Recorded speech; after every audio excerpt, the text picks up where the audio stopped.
जय हिंद दोस्तों, स्वागत है आप सभी का आज फिर से केमिस्ट्री के एक नए लेक्चर में, जो आपके लिए सबसे महत्वपूर्ण ये है पॉइंट। ठीक है ना, कुछ महत्वपूर्ण पॉइंट की हम लोग बात कर रहे हैं। केमिस्ट्री में सबसे महत्वपूर्ण इनऑर्गेनिक और ऑर्गेनिक से रिलेटेड है। क्या होती है? परिरक्षण प्रभाव दिखाई दे रहा है आपको लिखा हुआ, इसका डिफिनीशन क्या होता है? डिफिनीशन आपको बाद में समझाएंगे, सबसे पहले कॉन्सेप्ट समझिए। देखिए हम समझाते हैं। ये नाभिक है, ये क्या है? नाभिक। इधर थोड़ा सा कर लेते हैं, यहाँ ये है आपका नाभिक, और ये होता है आपका कोश। ये आपका होता है कोश, और इस तरह से होता है आपका कोश। इसमें इलेक्ट्रॉन भरे होते हैं, फर्स्ट में 2 होते हैं, इसमें 8 होते हैं। इस तरह से 1 2 3 4 5 6 7 8 होते इसमें। अब देखिए, अब यहां होता क्या है, ध्यान समझिएगा। ये तो है नाभिक, और नाभिक होता है प्रोटॉन, और प्रोटॉन को होता है कौन सा चार्ज? Plus charge. और इलेक्ट्रॉन पर कौन सा चार्ज होता है? इलेक्ट्रॉन पर होता है माइनस चार्ज।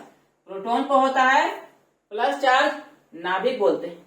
अब आप लोग को पता है कि प्लस जो है माइनस को क्या करता है? आकर्षित करता है, खींचता है, और खींचने में एनर्जी खत्म होता है।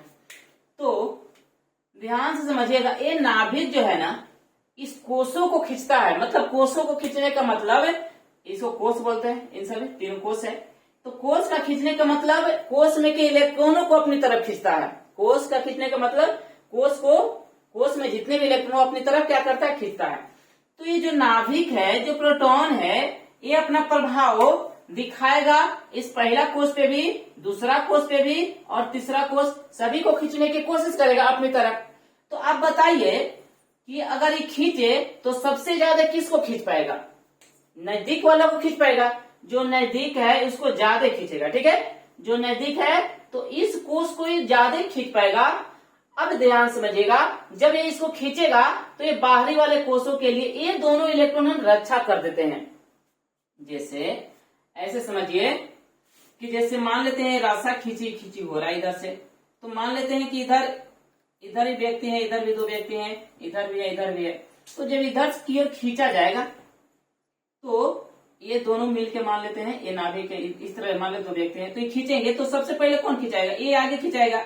तो ये तो कम खिंचाएगा ना, मतलब खिंचाएगा, लेकिन उतना इसको प्रभाव नहीं पड़ेगा। तो सबसे ज्यादा प्रभाव किसको पड़ेगा? नजदीक वाला को। मतलब ये जो नाभिक है ना, सबसे अधिक इसको खींचेगा, उसके बाद इसको खींचेगा। लेकिन जब इसको खींचेगा तो इसका अपना प्रभाव जो है ना कम कर देगा इसको खींचने में। इसका प्रभाव कम होगा, इसका एनर्जी क्या हो जाएगा? थोड़ा सा कम हो जाएगा।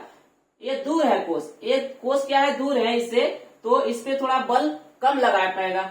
और ये जो कोष है इससे और दूर है, तो इस पे और कम बल लगा पाएगा। तो अगर प्रभाव देखे तो ये नाभिक सबसे ज्यादा प्रभाव ये पहले कोष पे लगाएगा, दूसरे कोष पे थोड़ा सा कम लगाएगा, तीसरे कोष पे और कम लगाएगा। तो सबसे ज्यादा परिरक्षण, मतलब कहने का मतलब सबसे ज्यादा प्रभाव जो है ना, ये पहला कोष, उसके बाद दूसरा कोष, उसके बाद तीसरा कोष पे दिखाएगा। ठीक है, तो यही एक परिरक्षण प्रभाव देख लिया। आंतरिक, यहाँ पर डिफिनीशन लिखा हुआ है कि आंतरिक कोष के इलेक्ट्रॉन, आंतरिक कोष के, देखिए ये आपका जो है ना, ये वाला आंतरिक कोष, इसको मानिए। जैसे अगर 2 कोष मानिएगा ना, ऐसे ये देखिए, ये तो ये आंतरिक कोष होगा, और ये बाहरी कोष। 3 कोष मानिए तो ये दोनों आंतरिक कोष हो जाएंगे, ये और ये दोनों ये क्या हो जाएगा? बाहरी कोष है, इस तरह से। तो आंतरिक कोष के इलेक्ट्रॉन जो होते हैं बाहरी कोष के इलेक्ट्रॉन पर, आंतरिक कोष के इलेक्ट्रॉन बाहरी कोष के इलेक्ट्रॉन पर नाभिक के द्वारा लगने वाले आकर्षण बल के प्रभाव को कम कर देता है। इस प्रभाव को ही परिरक्षण प्रभाव कहते हैं। इस प्रभाव को ही क्या कहते हैं? परिरक्षण प्रभाव कहते हैं। अब इसके बाद एक और महत्वपूर्ण, समझ में आया होगा आप लोग को, ये आप लोग उतार लीजिएगा। अब अगला पॉइंट जो है ना, वो है आपका प्रभावी नाभिकीय आवेश, जिसे क्या बोलते हैं?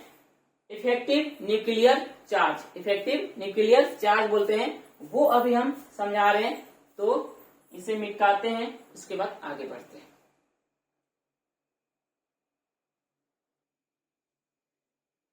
देखिए इसका डेफिनेशन लिख दिए हैं क्या होता है? प्रभावी नाभिकीय आवेश।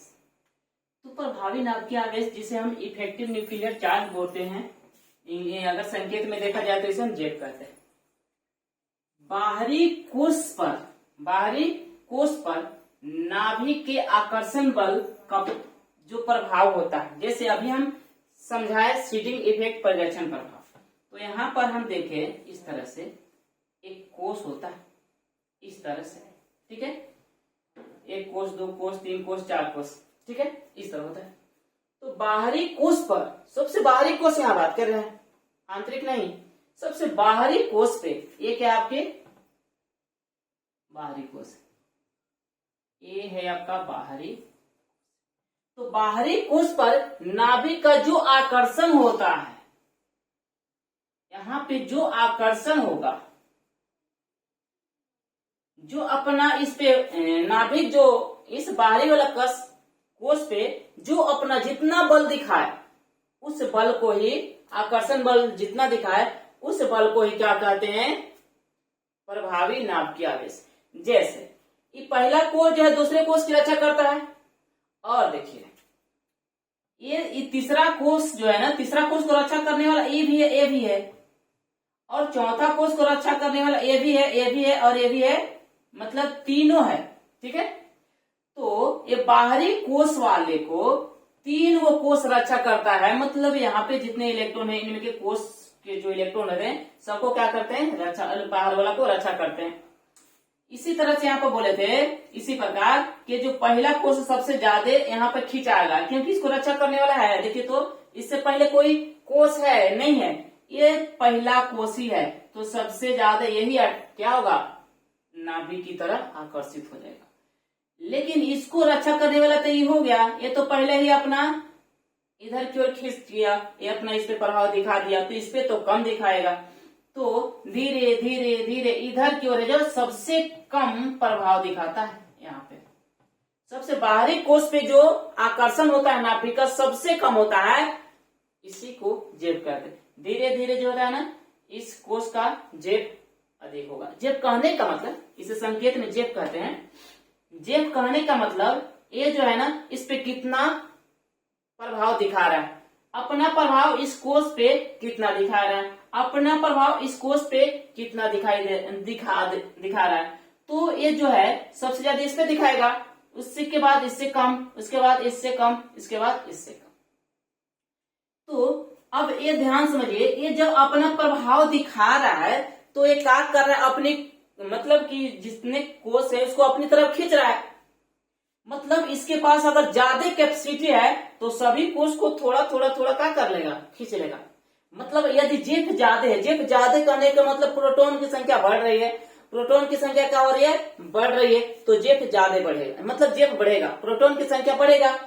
नाभिक एक तरह से देखें, जेब कहते हैं। तो जेब क्या है? तो जो अपना प्रभाव ये बाहरी वाला पे दिखाए, बाहरी वाला पे जो प्रभाव दिखाए वही क्या है? जेब है। तो बाहरी वाला पे तो सबसे कम प्रभाव दिखाएगा, मतलब इस पे जेब कम होगा, इस पे जेब ज्यादा होगा, इससे ज्यादा जेब इस पे होगा, इससे ज्यादा जेब इस पे होगा, ठीक है। मतलब अपना प्रभाव सबसे ज्यादा इस पे दिखाएगा, इस पे कम दिखाएगा, इस पे कम दिखाएगा। लेकिन डिफिनीशन से बाहरी कोष के लिए यहाँ पे बनता है। डिफिनीशन जो है ना, बाहरी कोष के लिए बात करते हैं। देखिए फिर से लिखा बताते हैं कि बाहरी कोष पर नाभिक के आकर्षण बल का जो प्रभाव होता है, बाहरी कोष पे नाभिक के आकर्षण बल का जो प्रभाव होता है उसे ही बोलते हैं प्रभावी नाभिकीय आवेश। तो यहाँ पे जो भी प्रभाव ये दिखाएगा उस प्रभाव को ही बोलते हैं प्रभावी नाभिकीय आवेश। आई होप आप लोग को ये समझ में अच्छी तरह से आ गया होगा। अब देखिए ये जो जेब है इसका महत्व, मतलब यहाँ पे कहाँ पे सबसे महत्वपूर्ण लागू होगा तो ध्यान समझिएगा। जैसे यदि जेब अधिक होगा मतलब प्रोटॉन ज्यादा है, मतलब ज्यादा खींच पा रहे हैं। जेब अधिक कहने का मतलब जेब अधिक। यदि जेब अधिक होगा तो ध्यान समझिएगा, ऐसे समझिए। यदि अब एक यहाँ पे ऐसे देखिए, थोड़ा सा सीडिंग, परिरक्षण प्रभाव, एक ये बात, ये क्या होता है, परिरक्षण प्रभाव। थोड़ा सा ये सब समझने की कोशिश कीजिएगा। परिरक्षण प्रभाव और क्या बोलते हैं, जेप। यहाँ पर लिख दिया हम जेप। अब बताइए, यदि परिरक्षण प्रभाव बढ़ेगा, यदि परिरक्षण प्रभाव बढ़ेगा तो जेप घटेगा या बढ़ेगा? परिरक्षण प्रभाव बढ़ रहा है, परिरक्षण प्रभाव क्या हो रहा है, बढ़ रहा है। ऊपर एरो का चिन्ह दे दिए, परिरक्षण प्रभाव बढ़ रहा है, ठीक है। परिरक्षण प्रभाव क्या हो रहा है, बढ़ रहा है, मतलब ये इसमें के जो है इलेक्ट्रॉन कोष, इसको अच्छी तरह से रक्षा कर रहा है। क्या कर रहा है, रक्षा कर रहा है। तो बताइए, इस ये जो नाभिक है इस पे कम प्रभाव देगा, मतलब जेप का होगा धीरे धीरे कम। परिरक्षण प्रभाव अधिक तो जेप यहाँ पे क्या हो जाएगा, कम हो जाएगा। परिरक्षण प्रभाव अधिक तो जेप जो हो जाएगा वो हो जाएगा आपका कम। जेप क्या होगा, कम। जेप कम होगा तो यहाँ पर क्या होगा, बहुत सारे पॉइंट हम यहाँ पे समझेंगे, 11वीं क्लास से रिलेटेड है। यहाँ पे आपका क्या होगा कि आयनन विभव क्या होता है, इलेक्ट्रॉन लब्धि क्या होता है, इलेक्ट्रॉन निकालना आसान, ये सब आकार, ये सब जेप से हम लोग समझेंगे। किससे, जेप से। तो आज का यहीं तक पढ़ाएंगे, फिर हम अगले वीडियो में इससे आगे बात करेंगे, ठीक है। आज के लिए इतना ही काफी है। तो आप लोग को बस क्या करना है, अच्छी लग रही है वीडियो तो लाइक कीजिए, साथ में शेयर